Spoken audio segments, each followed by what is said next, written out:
აქვს გაცნობიერებული რომ 26 ოქტომბრის არჩევნები არის მეტი ვიდრე არჩევნები. არის გაცილებით მეტი ვიდრე გაკეთებული არჩევანი, ვიდრე ოდესმე გაგვიკეთებია 30 წლის განმავლობაში. დიახაც, ისტორიული შესაძლებლობა გვაქვს ნანატრის ცვლილებები იქნეს ხორცს შესხმული 26 ოქტომბერს. დიახ, ისტორიული იმიტომ არის. იმიტომ ეძახით ისტორიულს, ვინაიდან ასეთი შანსი ჯერ აქამდე არ ქონია. დამოუკიდებლობის ისტორიაში პირველი შესაძლებლობა არის, რომ ქვეყანა პოსტსაბჭოთა სივრციდან საბოლოოდ გავიყვანოთ და გავიყვანოთ ცივილიზებულ სამყაროს წევრ სახელმწიფოთა რიგებში. სახელმწიფო შედგეს როგორც სახელმწიფო დამოუკიდებელი, თვითყოფადი და თავისუფალი. კი არის ხალხი სამწუხაროდ დღეს ხელისუფლებაში, ვისაც სურს, რომ ისტორია გადაწეროს, მაგრამ ეს ისტორია არ გადაიწერება. ვინაიდან ეს ისტორია არის დაწერილი ქართველი ხალხის მიერ, საქართველოს მოქალაქეების მიერ. მეცაც გეტყვით, ისტორია დაიწერება 26 ოქტომბერს, დაიწერება თქვენს მიერ, დაიწერება თელაველების მიერ, კახელების მიერ და ქართველებისა და საქართველოს მოქალაქეების მიერ. მაგრამ დაიწერება წარმატებისა და გამარჯვების ისტორია და არა აქამდე ნაბრძოლი მიღწეულის გადაწერა და ისტორიის გაყალბება. მეკითხებიან, გაყალბდება თუ არა არჩევნები? ვერ გაყალბდება არჩევნები. ივანიშვილი არჩევნებს ვერ გააყალბებს და მით უმეტეს ვერ გააყალბებს ვერც ისტორიას. უებარი გამოსავალი არის ყველანი მივიდეთ არჩევნებზე. დიდიან პატარიანად მივიდეთ არჩევნებზე და გამოვიყენოთ ეს ისტორიული შესაძლებლობა. მომავალში ჩვენ ვერ მოხვდებით სიახლის გარეშე. წინ სახელმწიფოს ელოდება მნიშვნელოვანი გადაწყვეტილების მიღება. წინ ჩვენ ყველას გველოდება გამარჯვება და გამარჯვება დიდი ძალისხმევის გარეშე არასოდეს არ მოსულა და ბუნებრივია არ დადგება არც ახლა. ორჯერ მეტნი ვართ ამ ქვეყანაში ის ხალხი, ვისაც სურს ცვლილებები. ორჯერ მეტნი ვართ. ჩვენ გვისწავლია უფროსი თაობების წარმომადგენლებისგან, რომ გაცილებით მცირე რიცხოვანმა ქართველებმა სხვადასხვა საუკუნეებში ნანატ წარმატებებსა და გამარჯვებებს მოვიპოვებდით ხოლმე მრავალრიცხოვანი მოწინააღმდეგეს შემთხვევაშიც კი. და რა იყო ამისი მიზეზი? რწმენა იყო ამისი მიზეზი, სულისკვეთება იყო ამისი მიზეზი. დიახაც, რწმენა იმისა, რომ ცვლილებები შესაძლებელია, რწმენა იმისა, რომ ჩვენ შეგვიძლია ცვლილებები. ეს არის გადამწყვეტი 26 ოქტომბერს. და რატომ უნდა ვერ მოიგოს ქართველმა ხალხმა, რომელიც მინიმუმ ორჯერ მეტი არის დღეს ივანიშვილის მომხრეებზე, ადამიანზე, რომელმაც მიიტაცა ძალაუფლება და ცდილობს, რომ გაღარიბებული და გაღატაკებული საზოგადოების ნაწილის მძიმე მდგომარეობით ისარგებლოს და უნდა რომ ერთი მუჭა კორუმპირებული ბიუროკრატების იყოს ეს ქვეყანა და ეს საქართველო. როგორ შეიძლება ამ ქვეყანაში მოქალაქეს განცდა არ ქონდეს კახეთში განსაკუთრებით, რომ ის არის ამ ქვეყნის, ამ რეგიონის ულამაზესი საქართველოს კუთხის ბატონ პატრონი. როგორ შეიძლება ყოველ წელს მოწყალებას აძლევდეს და ესე ძალიან უხეშად უგდებდეს კახელ ადამიანს, შრომელ ადამიანს იმისათვის, რომ მისი კეთილგანწყობა მოიპოვოს არჩევნებამდე რამდენიმე დღით ადრე, რამდენიმე კვირით ადრე. რატომ არ უნდა ჰქონდეს კახელ შრომელ ადამიანს იმისი შესაძლებლობა, რომ შემოდგომის, ყოველ შემოდგომას მისი ნაშრომი წყალში არ ეყრებოდეს და რატომ არ უნდა ჰქონდეს შესაძლებლობა, რომ იყოს მდიდარი?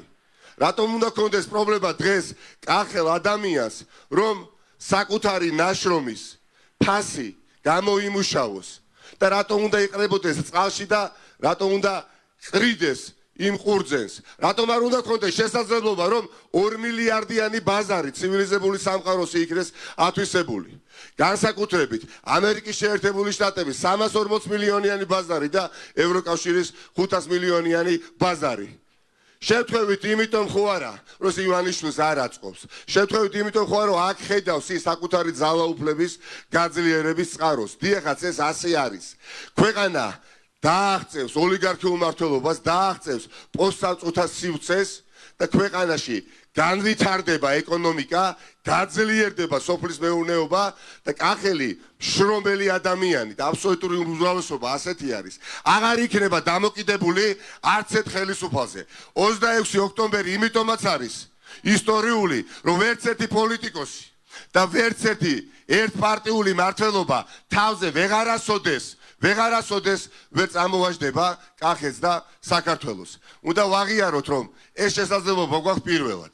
ეს შესაძლებლობა ჩვენ გვაქვს პირველად და ამას სჭირდება რეალიზება. ბევრს გაუმარჯვია ამ ქვეყანაში არჩევნებში, მაგრამ ძირეული ისტორიული ცვლილებები სამწუხაროდ ვერ მოუტანია მოსახლეობისთვის. ხო და ყველანი ერთად, დიდიან პატარიანად 26 ოქტომბერს მივდივართ ჩვენი წარსული საპატივცემულოდ.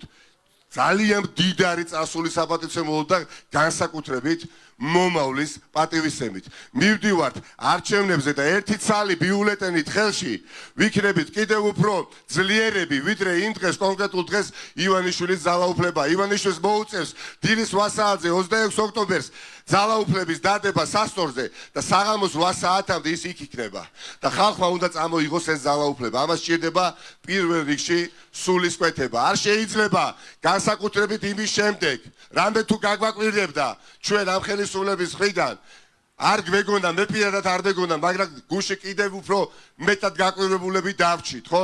იმიტომ ეს არ იყო სპონტანურად ნათქვამი, მისი განვითარებული მოსაზრება. დაწერილი ტექსტი სუფლორით წაიკითხა და მან თქვა, რომ ქართველმა ხალხმა თავი დამნაშავედ უნდა იგრძნოს. ანწუხელიძის და ბევრი გმირი ადამიანების ოჯახის წევრები, ესე იგი უნდა გრძნობდნენ თავს დამნაშავეებად სტრულად განწყობილი სახელმწიფოს წინაშე.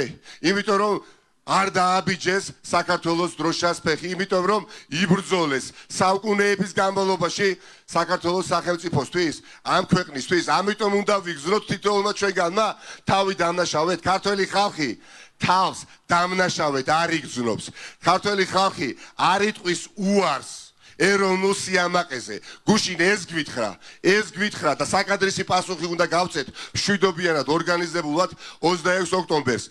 განსხვავებული პოლიტიკური შეხედულების ადამიანები ვცხოვრობთ ამ ქვეყანაში და ძალიან კარგია, ასეთი ქვეყანა გვინდა, ასეთი სახელმწიფო გვინდა, ავაშენოთ, არ გვინდა ყველანი ვიყოთ ერთ პოზიციაზე. ეს უნდა ქართულ ოცნებას ყველას მიიჩნევს მტრად, ვისაც განსხვავებული პოზიცია აქვს და არ ეთანხმება მის პოზიციას, მაგრამ ხომ არსებობს ფუნდამენტური საკითხები, სახელმწიფო სუვერენიტეტი, დამოუკიდებლობა და თავისუფლება, მეგობრებო, არ არსებობს იმაზე ძვირფასი, ვიდრე არის საქართველო და სამშობლო. საქართველო არის ყველაზე ძვირფასი, ყველაზე დიდ ქართველზე უფრო ძვირფასია. ვის შეიძლება ასეთი იყოს? შოთა რუსთაველი, ყველაზე დიდი ქართველი, ყველაზე დიდ ქართველზე უფრო ძვირფასია ჩემთვის საქართველო. და არ შეიძლება ბიძინა ივანიშვილის ოინებს სახელმწიფოს ინტერესები გადავაყოლოთ და არც გადაყვება. ამიტომ ყველანი მივდივართ არჩევნებზე 26 ოქტომბერს მომავლისთვის და ამ მომავალში, უკეთეს მომავალში საქართველოსი ჩვენ ჩავდებთ ჩვენ ძალიან მნიშვნელოვან თითოეული ჩვენგანი აქ ყოფი და აქ არ ყოფი წვლილს აი ამ ერთი ცალი ბიულეტენით. არ შეიძლება რომელიღაცა მერის და რომელიღაცა სპეცსამსახურის წარმომადგენლის რაღაცა მეცადინეობით და სურვილით რომ ჩვენ უარი ვთქვათ ჩვენს ნებაზე სახელმწიფო ინტერესი შევлахოთ. დიახაც ვიღაცა არის დღეს მერი, ვიღაცა მუშაობს ივანიშვილის კარზე, მაგრამ აქვს რაღაცა 3,500 ლარი ხელფასი, აქვს რაღაცა ტალონი უფასო საწვავის 300 ლიტრი თუ 800 ლიტრი და ამაში უნდა დახურდავდეს ქართული ინტერესი. ვერ დახურდავდება ძვირფასებო. მოვიკრიბავთ ძალას, ენერგიას და 26 ოქტომბერს ჯერ რომ არ წასულა ერთად იმდენი ადამიანი საქართველოს მოქალაქე მივარჩევებზე, ქუძე კაცი, დიახაც, თელავიდან დაწყებული, ლაგოდეხიდან დაწყებული, ახმეტიდან დაწყებული, გურჯაანიდან დაწყებული, საგარეჯოდან დაწყებული, დედოფლისწყაროდან დაწყებული, არ ვიცი, დამთავრებული დამთავრებული ხულომდე ყველანი მივათ და ერთხელ და სამუდამოდ ვიტყვით, რომ საქართველოს ეკუთვნის მოქალაქეს, საქართველოს არის თქვენი და მომავალი არის თქვენი და არა ივანიშვილის და მისი ფულის. დიახაც, აქ ვერ იფრიალებს საქართველოში რუსული ფული, ვერ იშრიალებს რუსული ფული და რუსული ფულის შრიალით ჩვენ უარს ვერ ვიტყვით და არ ვიტყვით საქართველოს უკეთეს მომავალზე. დიდი მადლობა. კოცნით, წარმატებები და გამარჯვებები და წარმატებები ლექსოს ზულიაშვილს, ჩვენს მეგობარს, მის მეგობრებთან ერთად, თქვენთან ერთად, რომელიც თელაველი ადამიანია, რომელიც გაიზარდა, დაიბადა აქ და იცის როგორ უნდა მოიპოვოს გამარჯვება თქვენთან ერთად. ჩვენ ვიცით თქვენთან ერთად როგორ უნდა მოვიპოვოთ, ხახტო? სიამაყე, ამაყები ვართ, რომ გქონდეს შესაძლებლობა მოვიპოვოთ ისტორიული გამარჯვება 26 ოქტომბერს და 20-30 წლის შემდეგ ბუხარში ნაცლის გაქექვის დრო რომ მოგვივა ყველა ერთად დიდხანს გვაცოცხლოს, აი ამ თარიღით უნდა ვიამაყოთ, რომ ჩვენ ამ ბრძოლაში არა უბრალოდ ვიღებდით მონაწილეობას, არამედ ავანგარდში ვიდექით. კი ბატონო, გამოწვევა მიღებულია ივანიშვილის მხრიდან, გამოწვევა მიღებული არის განსაკუთრებით გუშინდელი დღის შემდეგ თუ კიდე გჭირდებოდა ამ გამოწვევის მიღება და იმ გმირი ქართველების სულების და სახელების უკტავსავყოფად ყველანი ჩავდგებით ერთ რაზმში შვიდობიანად და მივიღოთ 26 ოქტომბერს და მერე დაითვალოს ივანიშვილმა ვინ უფრო ბევრია პატრიოტი ქართველი ვისაც მომავალი უნდა თუ ის ადამიანი ვის მის კარზეა მე დარწმუნებული ვარ რომ საქართველოს ისტორია ვერ გადაიწერება წარმატებები თქვენ ყველას დიდი მადლობა და მინდა ლექსოსაც გქონდეს შესაძლებლობა მოგმართოთ. თქვენ პირდაპირ ეთერში უსმენდით კოალიცია ცვლილებისთვის ერთ-ერთ ლიდერს ნიკა მელიას, რომელიც ახლა სხვა ლიდერებთან ერთად